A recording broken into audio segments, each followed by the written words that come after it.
ओम शांति। आज 18 फरवरी 1994 बाप दादा के अव्यक्त रूप के चले हुए मधुर महावाक्यों पर मनन और चिंतन करेंगे। आज की मुरली का विषय है स्वमान की स्मृति का स्विच ऑन करने से देभान के अंधकार की समाप्ति। आज अकाल मूरत बाप सभी अकाल तख्तधारी विश्व कल्याण के ताजधारी मस्तक में चमकते हुए बिंदी के तिलकधारी बच्चों को देख रहे हैं। हर एक तख्तधारी भी हैं, ताजधारी भी हैं, तिलक भी सभी का चमक रहा है। सभी के मस्तक बीच आत्मा बिंदी सितारे के समान दिखाई दे रही है। आप सभी भी अपने तख्त, ताज और तिलक को देख रहे हो। सारी सभा बाप दादा को ताज, तिलकधारी, तख्तनशीन दिखाई दे रही है। ये अलौकिक सभा कलयुगी राज्य सभा और सत्युगी राज्य सभा से कितनी न्यारी और प्यारी है। तो ऐसी सभा की अधिकारी आत्माएं कितनी प्यारी हैं।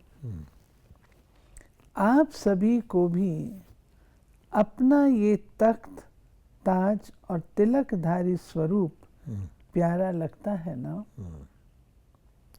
जब अकाल तख्त नशीन, अकाल मूरत, श्रेष्ठ आत्मा स्थिति में स्थित हो, तख्त पर बैठते हो, तो ये स्थिति कितनी श्रेष्ठ।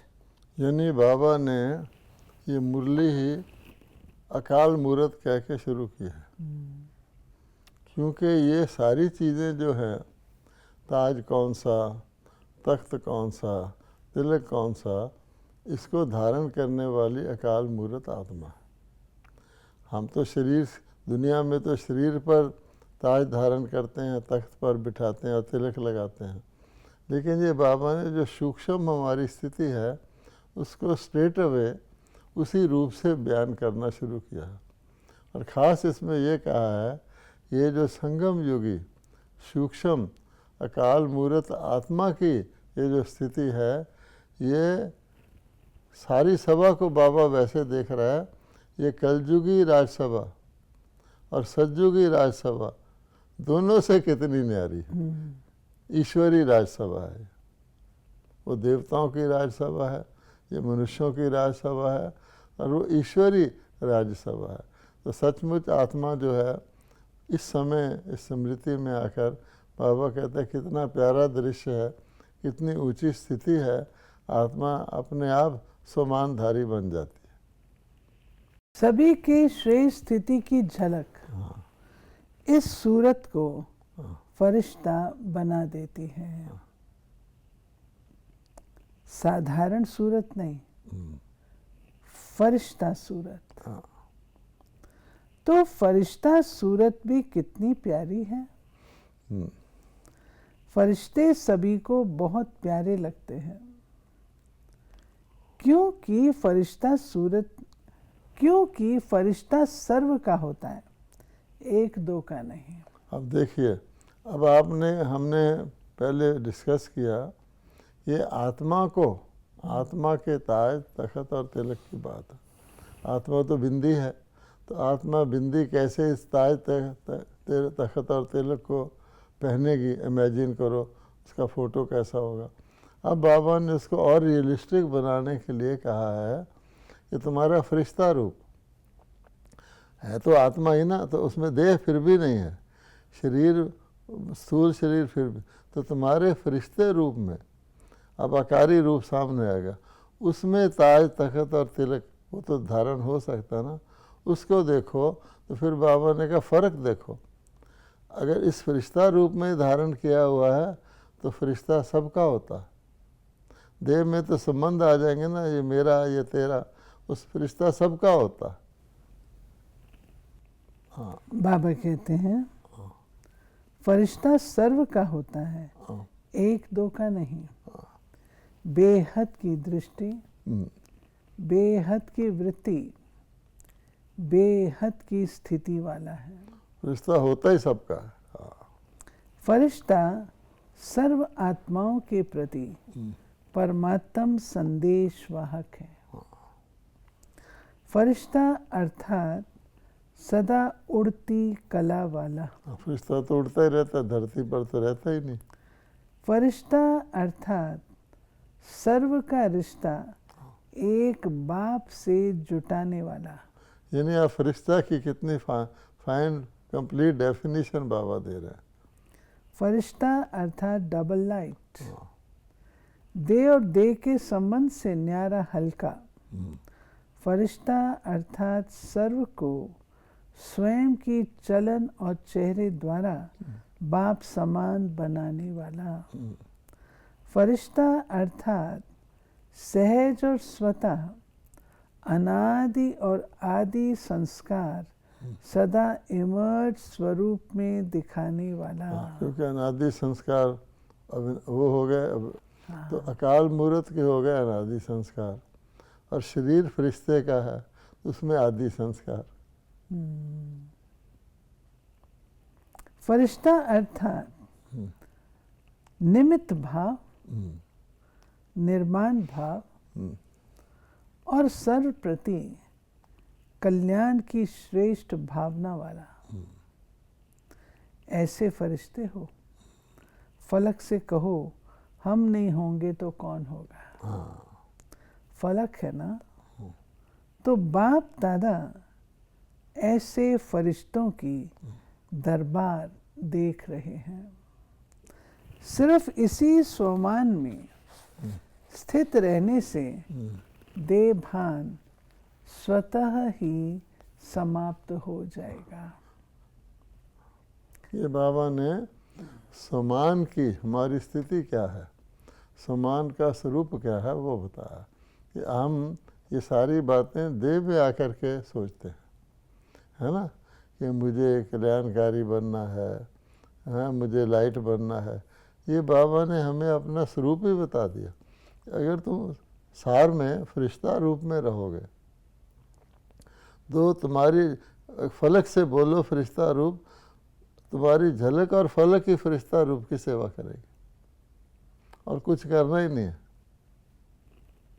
बाप देखते हैं हाँ बच्चे देह भान को छोड़ने की बहुत मेहनत करते हाँ। हैं। एक देह भान के रूप को छोड़ते हैं तो दूसरा है, तो दूसरा आ जाता है, दूसरे को छोड़ते हैं तो तीसरा आ जाता है। लेकिन छोड़ना सदा मुश्किल होता है, धारण करना सहज होता है। तो बाप दादा कहते हैं स्वमान में सदा रहो। ये देखिए लास्ट सेंटेंस कितना इम्पोर्टेंट है। लोग समझते हैं धारण करना मुश्किल है, छोड़ना आसान है। छोड़ना बस छोड़ दिया, और धारण करो भारी लगता है। तो बाबा कहता है वास्तव में धारण करने से छोड़ना आपे हो जाएगा। छोड़ना आसान होता है, आपकी चीज़ है ना। आपको मकान को तोड़ना है, मकान को छोड़ने बाहर निकलो, अच्छा, लेकिन मकान को बनाना, मकान को अंदर एंटर होना, उसके मालिक बनना, है ना। तो बाबा कहता है कि तुम फरिश्ता रूप धारण करो, अपना समान का स्वरूप और स्थिति धारण करो, तो क्या होगा, देहभान आप ही छूट जाएगा। अंतिम जो वाक्य है गीता का भी लास्ट वाक्य है, नष्टो मोहा स्मृति लब्धा। तो ना मोह नष्ट होता है, ना स्मृति आती है, ना नाम तेल होता है, ना राधा नाती। अगर इसको रिवर्स कर दो, स्मृति लब्धा, तो नष्टो मोह आपे ही हो जाएगा। अप्रोच है ना, तो बाबा ने ये अप्रोच बताई है। तो बाप दादा कहते हैं स्वमान में सदा रहो। जहाँ स्वमान है वहाँ देह भान आ ही नहीं सकता। हाँ। तो और कई ब्राह्मण स्वमान को, सेल्फ रिस्पेक्ट को इस तरह ले लेते हैं कि मैं अपने आप को ऊंचा रखूं, अपना बिहेवियर ठीक रखूं, और अपने से छोटे वालों से मैं बात ही ना करूं, मुझे तो अपने समान में रहना है ना, मैं ये अभ्यास करूं, है ना। औरों के, अपने छोटे वालों के या बराबर वालों के संग में आएंगे तो हम तो वही रहेंगे, फिर हम नीचे आ जाएंगे। ये इसका भाव नहीं है, ये अपनी स्थिति और स्वरूप को बदलने का भाव है। जो बाबा ने कहा तुम सबके हो, है ना, एक जगह नहीं टिकते, उड़ती कला वाले हो, कल्याणकारी हो, डबल लाइट हो, उस स्थिति में रहना है। उसको धारण करने से देहभान छूट जाएगा। इसमें एक भी देहभान की बात नहीं है, जितने बाबा ने फरिश्ता की क्वालिफिकेशन बताई। तो छोड़ने की मेहनत नहीं करो, हाँ, लेकिन स्वमान में स्थित रहने का अटेंशन रखो। बस। और संगम युग पर स्वयं बाप द्वारा कितने अच्छे अच्छे स्वमान प्राप्त हैं। अच्छा, मैं ये पूछता हूँ कि छोड़ने की मेहनत नहीं करो, तो क्या समान मोह धारण करने, स्थित रहने की भी मेहनत है? नहीं, स्मृति चाहिए। हाँ, तो बाबा ने ये कहा कई समान में स्थित रहने की भी मेहनत करते हैं, फरिश्ता बनने की मेहनत करते हैं। तो बाबा ने कहा उसको तो सिर्फ स्मृति रखोगे तो हो जाएगा, आपका अपना स्वरूप है। तो बाबा कहते हैं अटेंशन रखो, संगम युग पर स्वयं बाप द्वारा कितने अच्छे स्वमान प्राप्त हैं। प्राप्त करना नहीं है, प्राप्त हैं। हाँ। अपने स्वमान की लिस्ट निकालो, कितनी बड़ी लिस्ट है। सारे कल्प में कितने भी स्वमान अर्थात टाइटल्स किसी भी नामी ग्रामी आत्मा के हों, चाहे राजनेता हो, चाहे अभिनेता हो, चाहे धर्मात्मा हो, चाहे महान आत्मा हो, उनके अगर टाइटल गिनती भी करो तो आपके स्वमान की लिस्ट से ज़्यादा हो सकते हैं। और रोज सवेरे सवेरे बाप दादा स्वमान की स्मृति दिलाते हैं, स्वमान में स्थित कराते हैं। रोज भी एक नए ते नया स्वमान स्मृति में रखो तो स्वमान के आगे देहभान ऐसे भाग जाता जैसे रोशनी के आगे अंधकार भाग जाता। न समय लगता, न मेहनत लगती। तो बार बार भिन्न भिन्न देहभान को मिटाने की मेहनत क्यों करते हो? स्वमान की स्मृति का स्विच ऑन करना नहीं आता है क्या? क्या बढ़िया मुरली। कितना भी गहरा काला बादल सूर्य की रोशनी को छिपाने वाला हो, लेकिन आपके पास ऑटोमेटिक डायरेक्ट परमात्म लाइट का कनेक्शन है। डायरेक्ट लाइन है ना, लाइन क्लियर है या लीकेज है? किसका लिंक होता है लेकिन लीकेज हो जाती है। तो डायरेक्ट लाइन कितनी पावरफुल होती है। डायरेक्ट कनेक्शन है या इनडायरेक्ट है? हॉट लाइन है, हॉट लाइन। सभी की डायरेक्ट लाइन है, सभी को डायरेक्ट लाइन मिल गई है। फिर तो एक बादल क्या सारे बादल आ जाएं, अंधकार कर सकते हैं क्या? स्मृति का स्विच डायरेक्ट लाइन से ऑन किया और इतनी लाइट आ जाएगी जो स्वयं तो लाइट में होंगे ही, लेकिन औरों के लिए भी लाइट हाउस हो जाएंगे। ऐसे होता है ना, अनुभवी होना, लेकिन कभी कभी अनुभव को किनारे रख देते हैं। सहारा मिला है, लेकिन कभी कभी सहारे के बजाय किनारे हो जाते हैं। मेहनत लगती है क्या? सदा नहीं लगती, कभी कभी लगती है। स्विच ऑन करना भूल जाते हो क्या?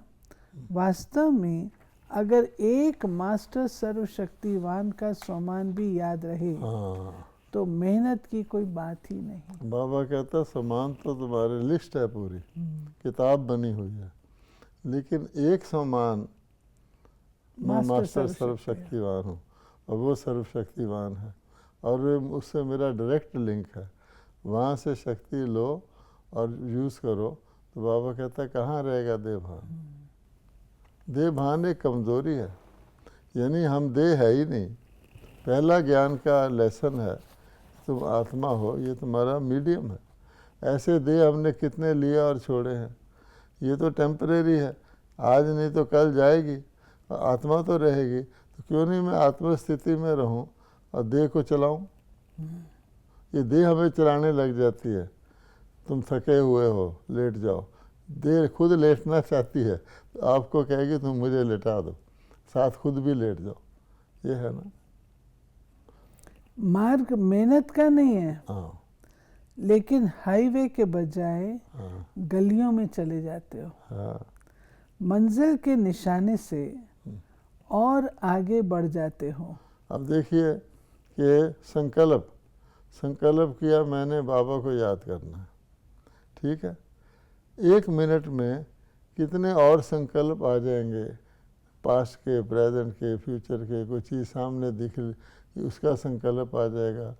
कोई व्यक्ति गुजरा, कोई पंछी गुजरा, उसको देखने लग जाएंगे, मन ऐसा हो जाएगा। तो बाबा कहता है कि ये बाई लेंस है। स्नेह और सहयोग की गोदी से निकल। हाँ कभी और आकर्षण खींचती है तो चक्कर लगाने निकल जाते हो। हाँ, गोदी से थक भी जाते हो, फिर मेहनत भी महसूस करते हो। हाँ, जो लीन होता है उसको और कुछ दिखाई नहीं देता, आकर्षित नहीं करता, तो लव में रहते हो। ऐसा कोई होगा जो कहेगा मुझे बाप से प्यार नहीं है। लव नहीं है, सभी का लव है ना। लेकिन कभी लव में रहते, कभी लव में लीन रहते हो। फर्क हो गया ना।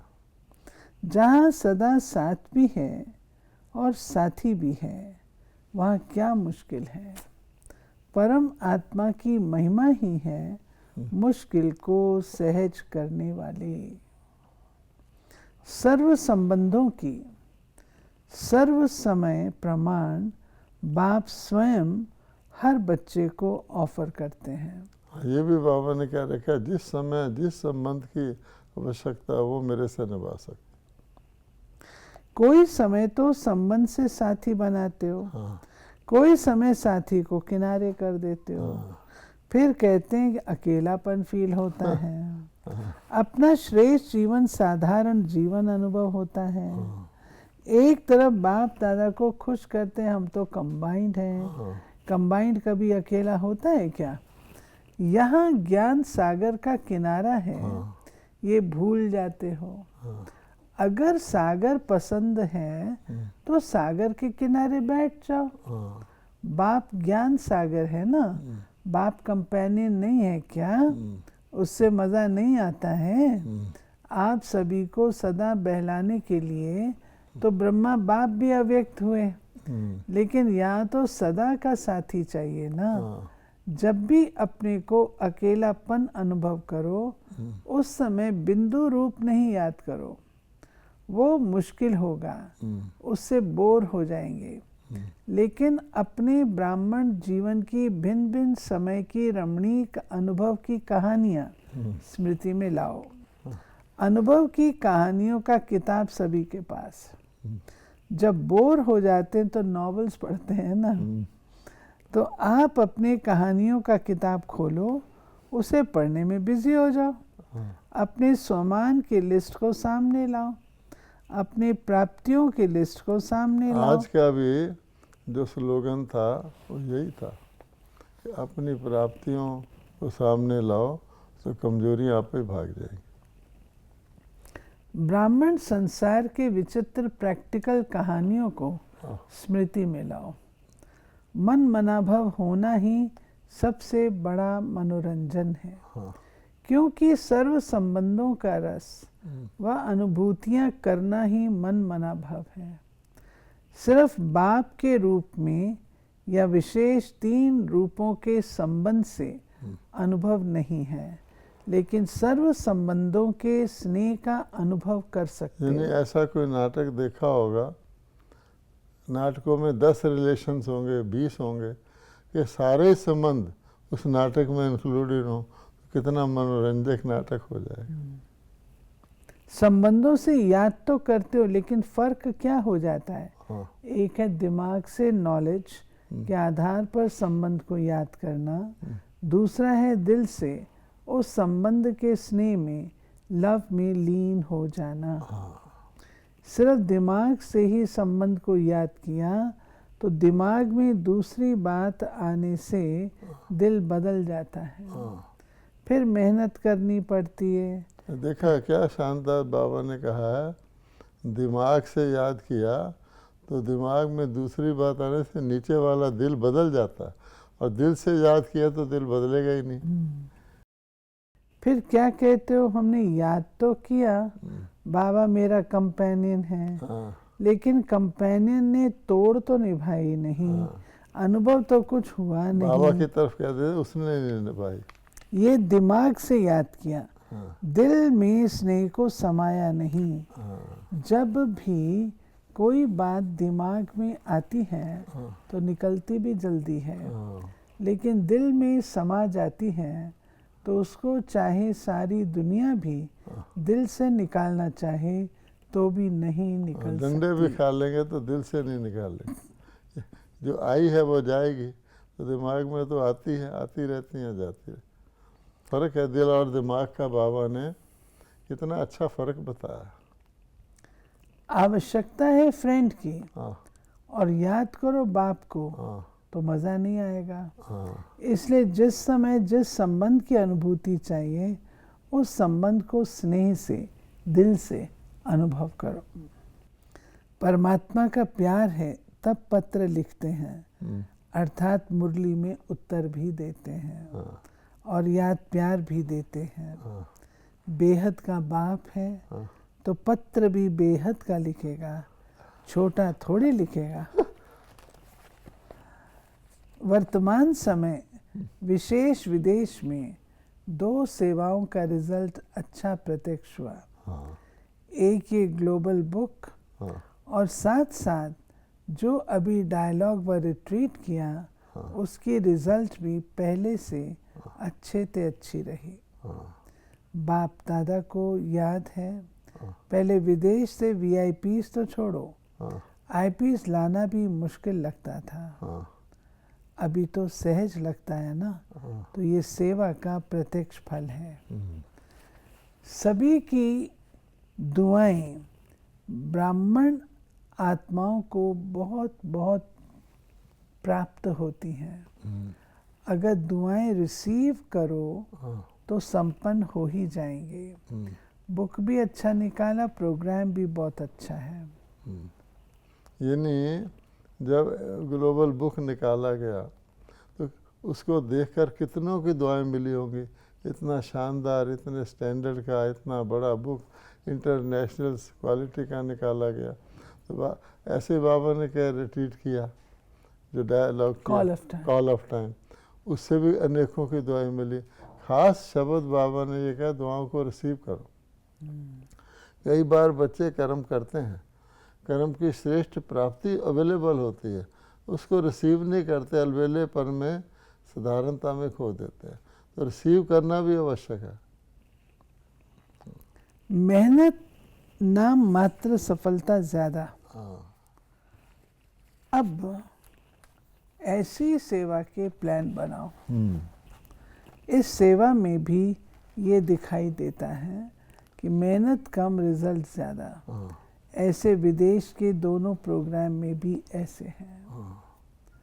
अच्छा, देश विदेश के सर्व सेवा में उमंग उत्साह से आगे बढ़ने वाले, अथक मन औरों को दान वरदान देने वाली आत्माओं को, चारों ओर के बाप के सर्व संबंध के लव में लीन रहने वाली लवलीन आत्माओं को, सदा सहज अनुभव करने, औरों को भी सहज अनुभव कराने वाली सहज योगी आत्माओं को, सदा स्वयं को स्वमान द्वारा सहज देह भान से मुक्त करने वाली जीवन मुक्त आत्माओं को सदा बाप को साथ अनुभव करने वाले और साथी अनुभव करने वाले समीप आत्माओं को बाप दादा का याद, प्यार और नमस्ते। ये मुरली की हाईलाइट पॉइंट क्या थे आज की मुरली? आज की मुरली में बाबा ने ये बात कही है कि हम बच्चों को स्वमान की स्मृति में रहना। यानी पहले तो बाबा ने कहा कि अकाल मूरत है, तो हम अकाल मूरत को देख रहे हैं, वो सारी होगी बिंदियाँ आत्माएं अविनाशी। फिर बाबा ने हमारे ताज तखत और तिलक की बात की, और फिर बाबा ने कहा ये ताज तखत और तिलक जो है ये बिंदी थोड़ी धारण कर सकते हैं, तो हमारे अकारी फरिश्ता रूप को बाबा सामने लाया। अकारी फरिश्ता रूप की ये बात है। तो किसी भी जगह देह भान नहीं था, फरिश्ता में भी देह नहीं होती, बिंदी में भी देह नहीं होती। अच्छा, वो ताज तखत और तिलक भी अलौकिक हैं। फिर बाबा ने बहुत आसान युक्ति बताई कि बच्चे तुमको इसमें स्थित कैसे रह सकते हो, तो भूलने की कोशिश नहीं करो, पुरानी दुनिया को देखो, ये भूलेंगे दूसरा आ जाएगा। धारण करोगे, समान केवल धारण करोगे तो आप ही देह भान भूल जाएगा। इतना बाबा ने बढ़िया बात बताई है कि समान धारण करना, और एक भी बाबा ने कहा रोज़ नया समान एक धारण कर लो, नहीं तो एक ही समान भी धारण कर लो। मैं मास्टर सर्वशक्तिवान हूँ, क्या कमाल है। अब बाबा ने कहा ये भी नहीं कि तुम जो मशहूर मेरे रिश्ते हैं, बाप है, टीचर है, सतगुरु है, वो नहीं, जिस समय जिस रिश्ते की आवश्यकता है। बाबा ने एग्जाम्पल भी दिया, अब आवश्यकता फ्रेंड की है और आप बाप रूप में याद कर रहे हो, ये नहीं। तो बहुत सिंपल युक्तियाँ बताकर बाबा ने हमें मेहनत से मुक्त बताया, और आखिर में ये कहा है देह भान से मुक्त ही जीवन मुक्त है। आप देह भान में हैं तो आप जीवन मुक्त रह ही नहीं सकते, क्योंकि कोई ना कोई देह की वस्तु खींचती रहेगी। तो बड़ी सिंपल लेकिन सिंपल तरीका बताने वाली मुरली है। समान में रहो, स्मृति स्वरूप रहे, बस स्मृति स्वरूप रहो, नष्टो मोह आप ही होगा। तो ये थी बाबा की आज की मुरली। बाबा सहज विधि बतलाते हैं हम बच्चों को, कठिन से कठिन बात को सहज करके देते हैं। बाबा कहते हैं स्मृति में रहेंगे तो ये पढ़ाई का भी आनंद बहुत अच्छा लेते रहेंगे। ओम शांति।